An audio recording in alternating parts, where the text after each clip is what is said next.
Donc bonjour à tous, ici c'est Jean-Jean, alias Jean-Jean la bricole, et sur cette chaîne on parle de crypto-monnaies, donc les crypto-monnaies sous toutes leurs formes, mais la spécialité de la chaîne c'est vraiment le minage de crypto-monnaies.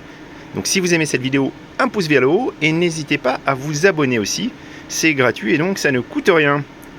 Donc le sujet du jour, on va parler aujourd'hui du minage en solo versus le minage en pool. Quels sont les avantages et les inconvénients du minage en solo? Parce que c'est une question qui revient très régulièrement.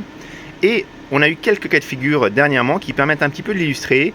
Il y a aussi quelques youtubeurs qui ont partagé leur réussite ou leurs échecs au niveau du solo mining, et je voulais donc aborder un petit peu plus en détail le sujet avec vous.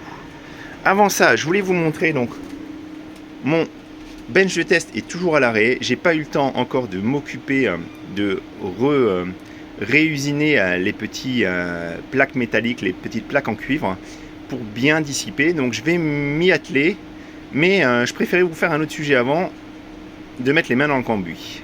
Voilà. Donc j'ai voulu vous faire le sujet parce qu'en fait récemment, comme vous le savez, pour ceux qui ont suivi la chaîne, on a eu pas mal de chance avec notre pool Ravencoin. On avait une pool Ravencoin qui illustre bien le problème de solo mining, parce qu'on était très peu sur la pool. Et ce qui se passe, c'est qu'on a même trouvé un bloc de Ravencoin alors qu'on n'avait que 20 MHz de puissance. Donc on avait l'équivalent de 2 cartes graphiques, mais on a quand même trouvé des blocs. Et ces blocs-là, en fait, ont rapporté énormément aux personnes qui minaient dessus. Et la pool s'est montrée extrêmement rentable, parce qu'on a eu de la chance, une période de chance. Mais, et c'est ça le problème, en fait, quand vous minez en solo, donc vous avez l'intégralité du bloc, de la récompense du bloc qui est pour vous. Par contre, quand vous minez en pool, vous devez partager les blocs avec les autres participants à la pool. Et on a, quand vous faites ça, en fait, quand vous minez en solo, vous avez vraiment la chance pour vous ou contre vous. Et on le voit bien, en fait, même sur les petites poules, on le voit bien, parce que sur notre pool Raptorum, vous voyez, en fait, on a des blocs qu'on ne trouve pas pendant plusieurs jours. Et puis parfois, en fait, dans la même journée, on peut trouver 3 blocs. Voilà, 2 blocs. Mais on a passé des journées entières sans blocs. Alors, notre pool a eu un petit problème technique, mais si on remonte un peu plus loin, on a vraiment des semaines, on a vraiment des jours où on ne trouve pas de blocs, malgré le fait qu'on ait une puissance relativement importante. Donc vraiment, vous avez les probabilités. C'est une question de probabilité. Et il faut, avant de vous lancer dans le solo mining, il faut vraiment que vous vérifiez un petit peu les probabilités. Donc pour ça, il y a un site qui est pas mal fait. Donc 2Miners vous renvoie d'ailleurs sur ce site si vous voulez savoir si vous avez suffisamment de puissance pour miner, par exemple, de l'Ethereum. Et je vous le dis tout de suite, pour miner l'Ethereum, il faut vraiment que vous ayez énormément de puissance. Donc sur ce site, sur tocryptocalc.com, vous rentrez, donc vous pouvez comparer plusieurs algos. Vous rentrez votre puissance. Donc moi par exemple j'ai environ 1200 MHz, donc 1,2 GHz. Et en fait, donc vous avez, si vous restez sur la pool, vous avez à peu près une estimation de vos revenus. Et vous avez Can I Mine Solo, donc c'est un peu plus bas, c'est en bas de la page. Et là vous voyez, normalement avec ma puissance, je devrais trouver 0 bloc par mois. Donc là clairement c'est totalement insuffisant. Par contre, si par exemple je rajoute un 0, si j'ai 12 000 MHz, on va aller regarder. Alors, logiquement, d'après leur système, je devrais trouver un bloc dans la semaine, voire 2 blocs. Donc c'est un peu moins qu'un bloc dans la semaine. Ils n'ont pas voulu faire des arrondis, hein, parce qu'encore une fois, c'est des questions de probabilité. Et en parlant de probabilité, on a récemment un mineur Bitcoin qui a réussi à trouver un bloc de Bitcoin, donc 6,50 je crois, ou 6,25 Bitcoin, avec des simples blocs érupteurs. Donc c'est les ASIC USB, c'est quelque chose qui est totalement obsolète. Les chances de trouver un bloc étaient infimes. Il y a peut-être des millions de blocs érupteurs qui sont branchés et qui ne trouvent pas de blocs, et qui ne trouveront jamais de blocs. Mais comme c'est une question de probabilité, les probabilités parfois elles sont en votre faveur ou pas. Et là, pour le coup, ça a été vraiment en faveur du mineur. Donc, il a réussi à faire ça. Donc, c'est ces exploits qui font qu'une partie des personnes se penchent vers le solo mining. Mais il faut bien comprendre, par exemple, si je suis dans ce cas-là, si j'ai 12 000 MHz, effectivement, j'ai des chances de trouver 2 blocs dans les 30 jours, mais je pourrais très bien n'en trouver qu'un seul. Voire je pourrais n'en trouver 0. Et c'est un peu ça le problème. C'est un petit peu comme quand vous allez au casino, que vous jouez à la machine à sous. Vous jouez à la machine à sous, à un moment, soit vous vous arrêtez, soit vous continuez. Et vous pouvez très bien toucher le jackpot, ou alors absolument pas, et perdre tout votre argent. Et là, en fait, cette personne, si elle met ses 12 000 mégahash, si elle trouve 0 bloc dans les 30 jours, elle aura perdu quand même un sacré paquet d'argent au niveau électricité, parce qu'elle aurait pu générer 14 000 ou 17 000 dollars en minant en pool. Donc vraiment, il faut que vous vous posiez la question, parce que c'est vraiment, c'est comme quand vous, exactement comme quand vous jouez au casino ou ça, vous allez voir, il y a une euphorie, hein. Quand vous trouvez un bloc, c'est parfois en fait, c'est vraiment l'euphorie, parce que vous pouvez trouver un bloc, et puis ça se trouve 2 heures plus tard, vous allez en retrouver un second, ou 2 jours plus tard. Donc ça peut être vraiment les montagnes russes au niveau émotionnel, mais il faut bien vous dire qu'il n'y a pas que des gagnants. Alors récemment, on a Guntis Vitolin qui, lui, a eu... Donc c'est un YouTuber qui a aussi un shop, un shop qui permet de vendre des cartes graphiques et puis des rigs de minage. Et vous voyez, il a que 8,62 GH de puissance. C'est déjà une très très jolie ferme. Mais en fait, il dit il a miné en solo de l'Ethereum et il a trouvé 2 blocs en l'espace de 30 jours. Donc lui, clairement, il est totalement au-delà de ses espérances. Il n'aurait pas dû trouver ces 2 blocs, mais c'est absolument génial pour lui, hein. Il était très heureux. Mais vous voyez, moi je l'ai fait, j'ai mis avec 12 000, lui il avait 8 900, hein, donc on peut le refaire avec 8 900, mais normalement, vous voyez, il aurait pu trouver le bloc. C'est ce qu'ils lui disent, mais encore une fois, c'est des probabilités, et les probabilités n'étaient pas vraiment trop en sa faveur. Je voulais vous en parler parce que du coup, il y a des gens qui se sont lancés dans le solo mining, et je vais vous parler de contre-exemples, parce que Guntis, il a eu, à mon avis, beaucoup de chance.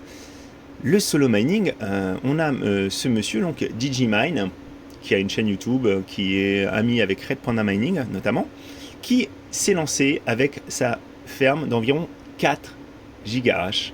Et en fait, il a fait un test pendant 30 jours. C'était le challenge des 30 jours de solo miner l'Ethereum. Ce qui se passe, c'est qu'en fait, plus le temps passait, plus il se passait rien, parce qu'en fait, il trouvait pas de bloc. Et à la fin, en fait, il y a sa communauté et beaucoup d'autres personnes qui sont venues essayer de l'aider. Donc, ils ont rajouté énormément de puissance sur le solo mining pour qu'il puisse trouver au moins un bloc. Et il n'a pas trouvé de bloc. Donc, en fait, lui, il a bien fait le calcul. S'il avait miné avec toute sa ferme pendant un mois, comme ça, on peut le refaire le calcul, hein. Donc, s'il a 4 GH, bah, il est passé à côté de... Parce qu'il n'a pas trouvé de bloc. Et le problème, c'est quand est-ce qu'on s'arrête? Vous voyez, voilà. Il aurait pu générer environ 6 000 dollars à miner tout seul.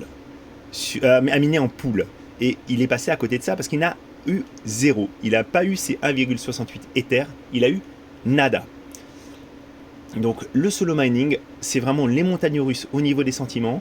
C'est aussi quelque chose qui est très frustrant parce qu'en fait, vous ne savez pas... Vous pouvez très bien en fait ne pas trouver de bloc. Et c'est ce qu'on a eu sur la pool Ravencoin. Pourquoi est-ce qu'elle avait été désertée? Parce qu'en fait, il n'y avait pas de bloc qui tombait. On a eu un passage à vide pendant 30 jours, on ne trouvait pas de bloc. Et suite à ces 30 jours, on a trouvé un premier bloc, et 2-3 jours après, on a retrouvé un deuxième bloc. Donc encore une fois, c'est les probabilités. On a été chanceux. Il y a des périodes où on est chanceux et des périodes où on est moins chanceux. C'est déjà vrai quand on est en pool. C'est pour ça que c'est aussi assez difficile de comparer les poules de minage, parce qu'il faut vérifier le pourcentage de chance de la poule. Si vous comparez une poule qui est chanceuse à une autre poule qui n'a pas de chance au même moment, forcément, celle qui n'a pas de chance va vous paraître moins rentable. Mais ce n'est pas vraiment le cas. Et c'est pas forcément, ça ne reflète pas la réalité. C'est une question de chance pour trouver les blocs.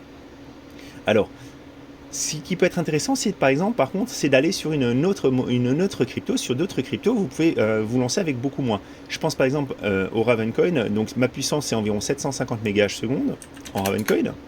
La puissance de ma ferme, c'est environ la moitié de ce que j'ai en Ethereum, si je dis pas de bêtises. Et en solo, vous voyez, je devrais pouvoir trouver 2 blocs par semaine. et 30 blocs par mois. Donc, ça doit être un peu moins d'ailleurs, excusez-moi, je pense que je me suis un peu trompé, ça doit être plutôt dans les 500. J'ai pas fait le calcul parce qu'il y a aussi d'autres problématiques à aller sur le Ravencoin, comme je vous l'ai déjà expliqué avec la chaleur et la consommation.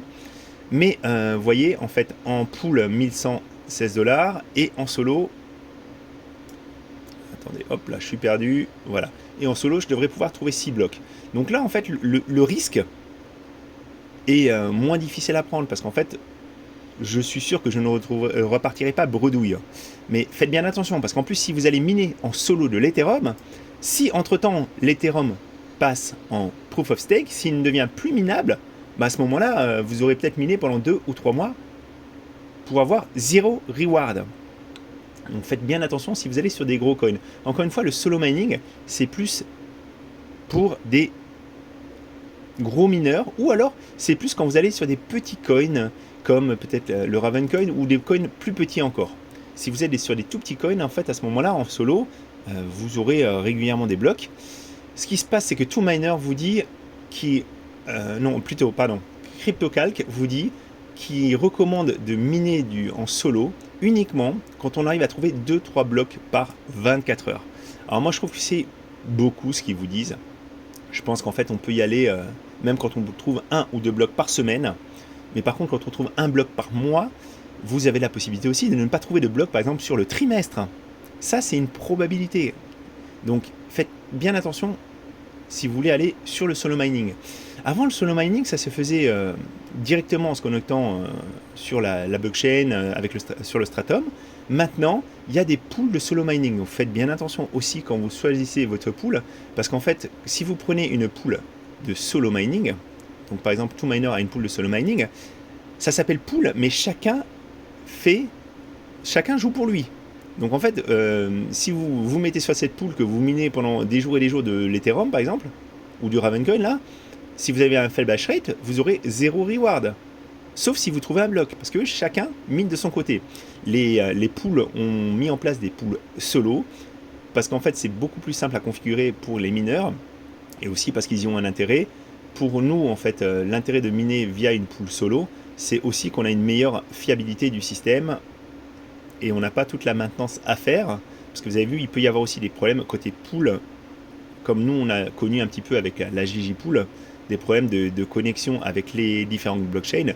Donc la pool, elle prend cette partie en charge. Mais par contre, vous payez aussi un petit pourcentage, donc comme quand vous minez en pool. Voilà, donc moi je voulais vraiment vous mettre en garde sur le solo mining. Le solo mining, il faut bien que vous le compreniez si vous voulez vous lancer dedans. Je pense que c'est par contre très euphorique. Quand Guntis il a touché son deuxième bloc, il devait être ultra content. Et il faut savoir aussi quand vous arrêtez, parce que vous pouvez très bien vous me dire, je me fixe un objectif, je pars pendant 30 jours en solo. Si vous trouvez un premier bloc, que vous en trouvez un deuxième bloc à quelques jours d'intervalle, à ce moment-là, vous aurez fait une jolie plus-value, et c'est peut-être le moment de vous déconnecter et de repasser en pool. Donc vous pouvez faire des tests. Moi je vous conseille vraiment pas par contre d'aller sur de l'Ethereum, sauf si vous avez une très très grosse ferme, parce que vous voyez, même si j'additionne ma ferme avec la ferme d'un autre crypto-mineur qui a quand même pas mal de trucs, c'est même pas dit qu'on arrive à obtenir